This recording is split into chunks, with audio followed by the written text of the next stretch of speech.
Alors, présent aujourd'hui, car il est en effet important d'acter les grandes étapes des projets, d'acter des projets qui avancent, qui se concrétisent, et tout cela dans un contexte, ne l'oublions pas, de crise du logement que nous subissons depuis maintenant 3 ans. C'est donc avec beaucoup de plaisir que je partage avec vous cette symbolique pose de première pierre. Je dis bien symbolique parce que vous le voyez bien, le chantier a d'ores et déjà démarré depuis quelques mois. Pour celles et ceux que je n'ai pas eu l'occasion de saluer, je me présente rapidement. Donc, je suis Eric Ferenbach.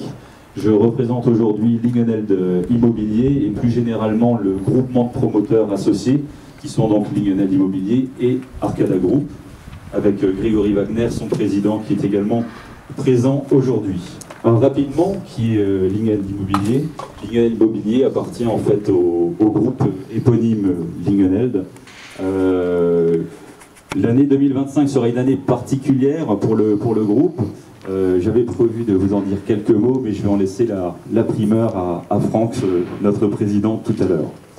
Donc c'est quand même un groupe de près de 700 collaborateurs aujourd'hui. C'est ce qu'on appelle une ETI, à capital 100% familial, et qui travaille autour de 4 pôles métiers. Lingenheld Travaux Publics, qui représente aujourd'hui le plus gros, on va dire, encore morceau du chiffre d'affaires. Lingenheld Environnement, et ce depuis le début des années 90. J'insiste là-dessus, puisque nous, l'environnement, c'est une cause qui n'a pas démarré les 10 dernières années, mais ça fait maintenant plus de 30 ans déjà. Les travaux spéciaux, avec tout ce qui est démolition, désamiantage, dépollution, et enfin l'aménagement et la promotion immobilière à travers Lingenheld Immobilier. Pour en revenir au Sentier des Platanes, donc notre projet de résidence que nous inaugurons donc aujourd'hui, tout projet immobilier s'inscrit dans le temps long. D'autant plus quand nous parlons d'un projet d'une certaine envergure, puisque nous parlons quand même d'un projet aujourd'hui qui est de 116 logements répartis en 4 bâtiments. C'est donc près de 8000 m² qui vont être bâtis en 2 phases de travaux et répartis soit en logement collectif ou en habitat intermédiaire. Je parlais de temps long parce que j'ai dû faire un petit peu d'archéologie pour retrouver la date de la présentation de la première esquisse. C'était il y a près de 5 ans déjà, c'était en novembre 2020. Ont suivi donc plusieurs dates et étapes clés nécessaires à la réussite de tout projet, à notre sens, avec en premier lieu la réunion publique à l'initiative de la collectivité, réunion publique qui s'est tenue donc fin 2021 et qui a permis donc à l'issue le dépôt du permis de construire. On se retrouve après une deuxième phase, nous sommes déjà en septembre 2022, cette fois-ci avec l'obtention de ce permis de construire, ce qui a permis de lancer la première phase de commercialisation de ce projet. Et enfin l'acquisition foncière qui s'est tenue donc en avril 2024 auprès de la commune de Florange. J'en profite d'ailleurs, monsieur le maire, ainsi qu'à l'ensemble des membres du conseil municipal et l'ensemble de vos services, de vous renouveler nos remerciements. Vos remerciements pour nous avoir fait confiance, avoir retenu notre groupement Arcada Lingenheld, avoir retenu notre projet, mais surtout en fait pour l'avoir accompagné et soutenu dans toutes ces étapes. Et je voulais vraiment insister là-dessus parce que sans le soutien de la municipalité, le projet ne serait pas sorti aujourd'hui. On parle aujourd'hui de première pierre, donc on parle donc de démarrage travaux. Et qui dit démarrage travaux dit commercialisation qui fonctionne. Ce que l'on peut dire aujourd'hui, c'est que le rythme commercial de Florange n'a pas à rougir des résultats des autres communes. C'est important de le souligner. Ce projet subit évidemment les conséquences de cette crise, la crise du logement dont je parlais tout à l'heure. Mais Florange résiste et tient bon. Nous devons néanmoins rester vigilants, proches de nos clients, afin de maintenir un rythme commercial satisfaisant qui nous permettra de ne pas créer de stock sur cette première tranche, mais surtout d'appréhender sereinement la deuxième phase de travaux dans un avenir proche. Je terminerai par quelques remerciements complémentaires. Tout d'abord à nos entreprises. Je ne vais pas toutes les citer, je ne citerai que les premières à être intervenues. Alors déjà, il y a toute la famille, Lingenheld Environnement, Travaux Spéciaux et Travaux Publics, mais également l'entreprise Eurovia et l'entreprise de Gros Œuvres IDEA. Et j'ai également vu que l'entreprise EBI était présente ce jour. Donc merci. Le groupement de maîtrise d'œuvre également, avec notre architecte Olivier Hein que vous avez pu apercevoir tout à l'heure et qui a donné donc cette signature architecturale à ce projet. Et enfin, l'ensemble du groupement de maîtrise d'œuvre, SC France, ADC Ingénierie, Bicom et Cyrus. Et enfin, un petit mot à l'ensemble des équipes, Lignanel Immobilier et Arcada Group, qui œuvrent tous les jours sur ce beau projet. Et donc un petit clin d'œil à Julien, Pierre, Mélissa et Jonathan. Aujourd'hui, pour partager ce moment, je m'associe au remerciement d'Éric par rapport à toute cette équipe chantier, parce que l'aboutissement effectivement de cette phase et puis de cette réalisation de travaux est quand même un travail important, je dirais, de toute une équipe projet, au service effectivement au niveau de la collectivité et surtout les entreprises. Et on ne parle pas assez souvent des entreprises, on parle souvent du promoteur, je dirais, qui pilote l'opération. Aujourd'hui, il nous faut des entreprises pour construire. Je suis un entrepreneur dans l'âme également et je tiens à féliciter toutes ces entreprises qui nous suivent tout au long, je dirais, des projets. C'est important qu'on garde ce savoir-faire et cette initiative d'entrepreneur qui est importante. Un mot très court sur, Éric le disait, sur cette année 2025 qui est importante pour le groupe, puisque on a la chance de fêter nos 100 ans. C'est quelque chose d'assez rare, je dirais, dans un groupe familial. C'est mon arrière-grand-père qui a démarré cette aventure en 1925. Notre siège du groupe est sur Dabo. Donc pour ceux qui connaissent ce petit village de Moselle, au Perché, on est dans le massif forestier et donc notre activité a démarré bien sûr dans le bois, et mon arrière-grand-père était charbonnier, charretier. C'est comme ça que tout a démarré. 1945, c'est mon grand-père qui prend le relais et qui se lance dans le camionnage, toujours dans le commerce du bois. Et arrivent les années 70 où mon père et mon oncle donc arrivent dans l'entreprise, très jeunes également, et c'est là que démarre cette activité, ce métier qui est resté très présent au sein des activités du groupe, c'est le travaux publics. Travaux publics, donc 1970. Moi j'intègre le groupe en 93, nous étions alors 50 salariés de cette fameuse barre que beaucoup d'entreprises ont du mal à franchir. On l'a franchi en 1993 et puis après, voilà une belle diversification des métiers comme Éric l'a cité, pour arriver aujourd'hui à plus de 650 salariés sur l'ensemble du périmètre de nos activités, et puis un terrain de jeu qui est le Grand Est, qui nous permet aujourd'hui de mettre en pratique l'ensemble de nos 4 métiers. Et j'ai la chance, et je terminerai là-dessus, d'avoir mes enfants qui m'ont rejoint dans l'entreprise. Donc c'est la cinquième génération à la tête de l'entreprise. Alors, pas encore à la tête, hein, il y a encore des choses à construire, mais là aussi, ce sont des choses qui se font, et je reprendrai ton terme, sur le temps long, Éric, et ça se construit effectivement dans la durée. Donc, et peut-être un scoop pour la relève, entre guillemets, en vous disant que le futur patron du groupe Lignanel sera une patronne, puisque c'est aujourd'hui ma fille qui a l'ambition donc de reprendre le flambeau. Mais comme je le disais, il y a encore un beau bout de chemin à faire. Merci de votre attention. Longue vie à nos activités et bravo pour cette belle dynamique. Mesdames, messieurs des entreprises, mesdames, messieurs des activités de Lignanel, cher Grégory, mesdames, messieurs des services de la ville, des entreprises qui travaillent sur le chantier. Alors, il y a quand même un certain nombre de choses à dire pour ce projet. C'est un long projet, je pense qu'on peut le dire, et je vais même plus loin. Je crois que avec les élus de cette municipalité, alors avec ceux qui m'ont connu dans le précédent mandat, comme ceux qui ont fait le choix de m'accompagner dans le cadre de ce mandat de 2020-2026, et ben c'est le premier projet. Alors, pas le premier projet immobilier de la ville de Florence sur cette période, évidemment, mais c'est le premier gros projet qui avait cette symbolique de restructuration du centre-ville de la ville de Florence, que nous avions discuté, promis, développé, expliqué durant la campagne des municipales. Parce qu'effectivement, on avait théorisé 2 choses. La première des choses, c'était de concentrer les équipements sportifs à un seul endroit en ville. Puisque je rappelle qu'ici, c'était un ancien boulodrome. Qui était situé en plein milieu de la ville, en plein milieu d'habitation. Et effectivement, nous avions considéré qu'il était mieux, au moment où nous avions un programme sportif, dense et développée, de concentrer pour créer ce qu'on appelle une cité sportive. Et donc effectivement, nous avions un programme d'investissement important, et dans ce programme d'investissement, nous avons eu 2 investissements, notamment un stade d'athlétisme de niveau national et c'est pas un stade, mais une infrastructure liée à la pétanque, un nouveau boulodrome couvert qui est de dimension régionale voire nationale, qui a été développé au même lieu, au même endroit, rassemblé pour créer de la synergie sportive et pour mutualiser et développer cette offre. Et par ailleurs, une deuxième promesse, c'était de créer ce centre-ville. Florange fait partie de ces cités liées à la sidérurgie, dans lesquelles nous avons plusieurs villages, des villages qui ont été reliés par l'histoire, et ces villages, en se reliant par l'histoire, puis avec le développement de la sidérurgie, s'est étalé sans véritablement pôle de centralité, sans développement cohérent, sans belles bâtisses.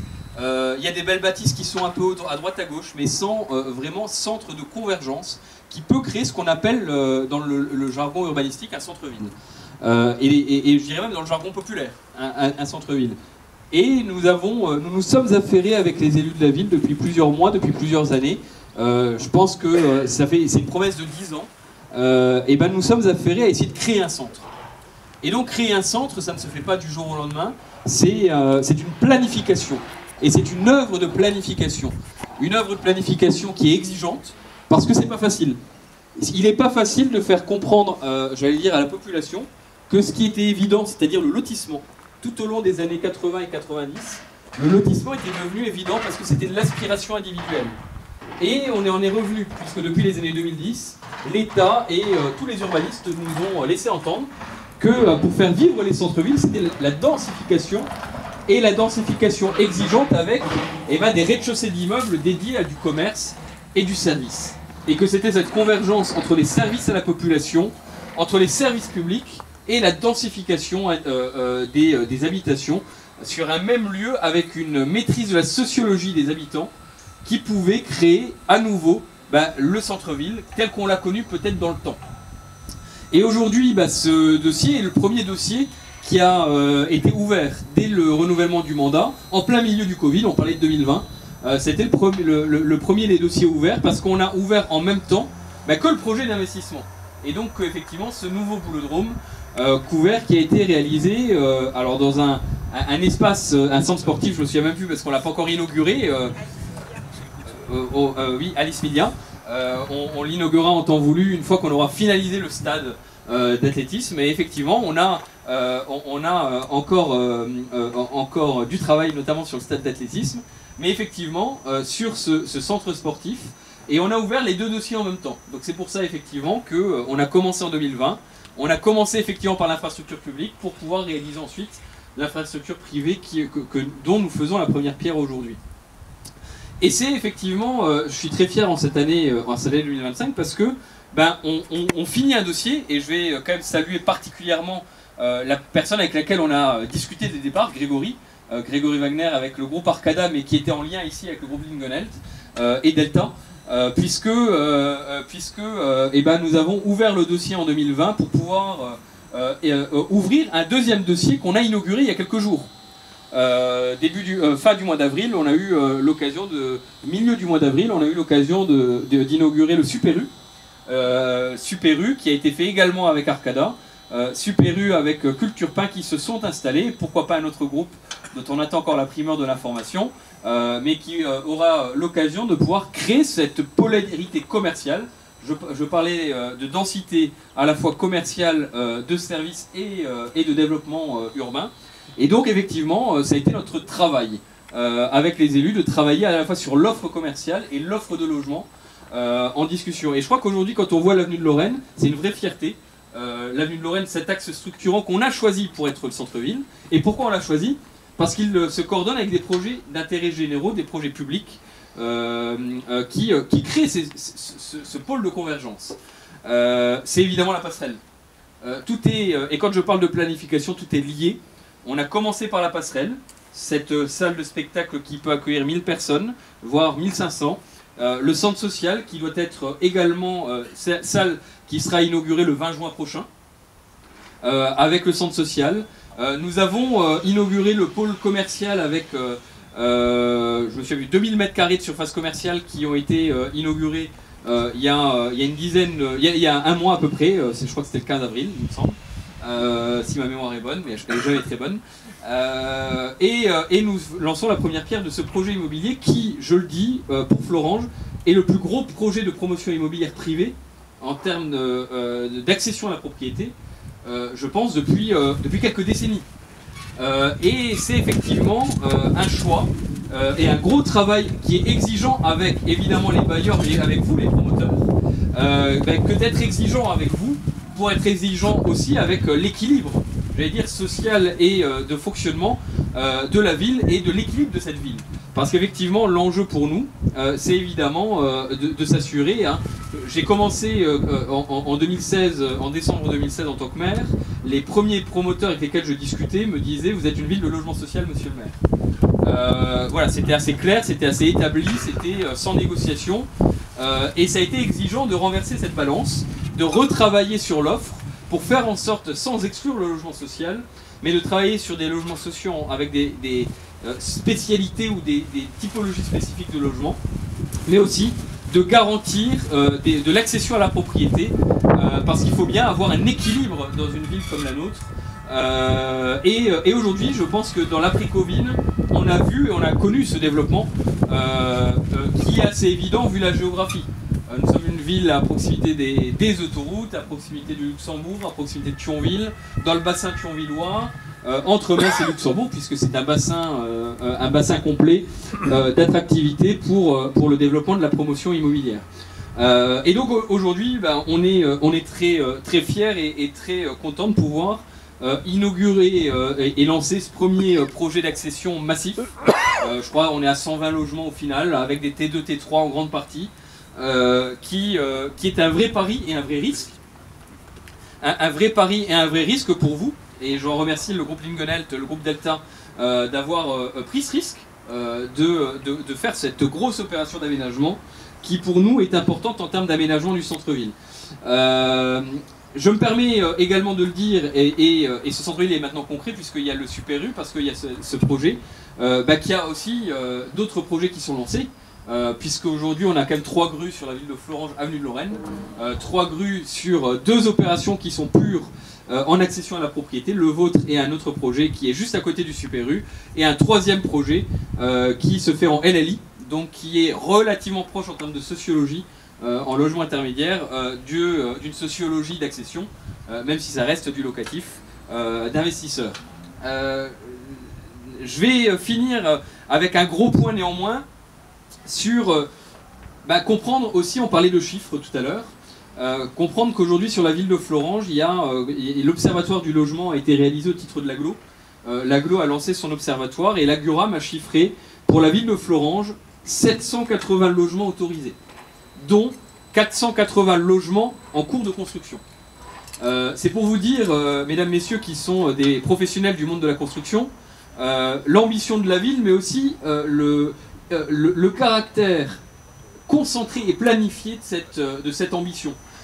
Contrairement au passé, où Florange a construit les dernières années, je pense que si on regarde sur les 30 dernières années, Florange a dû construire 2000 logements, 2000 à 2500 logements, mais de manière très éparse, de manière très étalée, beaucoup de lotissements, des petites opérations à droite à gauche, sans aucune cohérence, ou en tout cas sans forcément volonté d'une planification qui avait pour enjeu le développement d'une centralité urbaine. C'était effectivement cette époque des années 80, 90, 2000, où on a développé la ville sans forcément l'organiser. Aujourd'hui, quand je dis 780 logements autorisés, c'est bien concentré pour cette année sur des logements qui sont avenue de Lorraine. Et je pense qu'il faut bien comprendre cette ambition de cette avenue de Lorraine. On a un parc de 6200 logements sur Florange, on en a 700 qui vont se construire avenue de Lorraine. Et c'est effectivement ce qui prouve cette ambition de planification, puisque plusieurs opérations là sont au fil de l'eau. On finit des archéos un peu plus loin sur l'avenue de Lorraine, et à partir de septembre, je pense qu'on a 2 à 3 grues supplémentaires qui se rajoutent sur le même axe. Je finis simplement en disant que cette opération et ben elle a une autre ambition pour nous, hein, c'est qu'elle va rajouter des espaces de services et des espaces commerciaux, puisque je l'ai dit et je l'ai répété, notre opération et notre ambition, c'est bien de développer un centre de polarisation de services publics et d'aménagements commerciaux. Ben, votre projet, au fur et à mesure, par opportunité, a été le choix de la municipalité pour un travail. Et alors, je ne peux pas dire que toutes les discussions sont encore abouties, mais en tout cas, aujourd'hui, le travail est bien avancé, puisque historiquement, nous avions promis dans notre travail avec les interlocuteurs de la ville une maison médicale. Parce que la ville de Florence n'a pas de maison médicale publique à l'heure où nous parlons. Et effectivement, dans les discussions, au fil de l'eau, on a étudié un modèle notamment rue de Bourgogne, avec un ancien bâtiment public, l'ancien bâtiment de la trésorerie qui a été pressenti pour pouvoir accueillir cette maison médicale. On a fait beaucoup d'études, on a fait beaucoup de travail, on a recruté même une maîtrise d'œuvre pour pouvoir évaluer les coûts. Et on voyait bien que en rajoutant les plus et les plus, et ben on arrivait avec des plus, et qu'on n'avait pas de moins, et qu'on n'avait pas de certitude sur les temporalités de ce chantier, et que ça angoissait les médecins, notamment qui sont membres de la maison de santé pluridisciplinaire. Et vous, votre projet est lancé. Les deux bâtiments qui sont derrière moi sont lancés. On a une certitude, c'est que votre atterrissage financier est lancé aussi, et que vous maîtrisez vos coûts, contrairement à nous.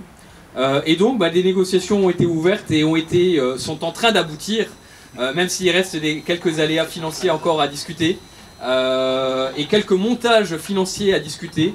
Mais on en a discuté avec les médecins de la maison de santé pluridisciplinaire qui ont l'air rassurés par le fait que votre projet est lancé, et nous, ça nous rassure, et eux, ça les rassure.